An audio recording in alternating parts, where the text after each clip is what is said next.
Asia কাপকে সামনে রেখে বাংলাদেশ দলের প্রস্তুতি চলছে জোরে সোরে। দীর্ঘ ৬ আগস্ট শুরু হওয়া বিশেষ ফিটনেস ক্যাম্প ইতোমধ্যে শেষ হয়েছে। সংক্ষিপ্ত বিরতির পর গত শুক্রবার থেকে আবারও মাঠে নামছেন টাইগাররা। কয়েকদিন ঢাকায় স্কিল অনুশীলনেও মনোযোগী ছিলেন ক্রিকেটাররা। তবে আজ সোমবারের অনুশীলন বাতিল করা হয়েছে, কারণ অস্ট্রেলিয়া সফর শেষে দেশে ফিরেছেন বিসিবির সভাপতি আমিনুল ইসলাম বুলবুল। আর আগামীকাল সকাল ১০টায় রাজধানীর এক ৫ তারকা হোটেলে জাতীয় দলের ক্রিকেটারদের সঙ্গে বসবেন তিনি। বৈঠকে থাকবেন বোর্ডের বেশ কয়েকজন পরিচালকও। জানা গেছে, ক্রিকেটারদের সঙ্গে দলীয় প্রস্তুতি, কৌশল এবং শৃঙ্খলা সম্পর্কিত নানা বিষয়ে আলোচনা করবেন এই সভাপতি। একই সঙ্গে দেবেন প্রয়োজনীয় দিক নির্দেশনা। বিসিবির একটি সূত্র বিষয়টি নিশ্চিত করেছেন।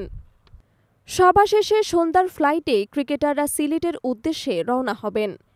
লাক্কাতুরায় আগামী ২০ আগস্ট থেকে শুরু হবে আসন্ন নেদারল্যান্ডস সিরিজ এবং এশিয়া কাপকে সামনে রেখে মূল অনুশীলন। এর আগে গত শুক্রবার ঢাকায় শুরু হওয়া ক্যাম্পে প্রথমবারের মতো যোগ দেন power hitting coach Julian Wood. তার সঙ্গে কাজ করেছেন লিটন দাস, শান্ত, মিরাজসহ জাতীয় দলের ব্যাটাররা। এশিয়া কাপের আগে এই অনুশীলন পর্ব টাইগারদের জন্য অত্যন্ত গুরুত্বপূর্ণ।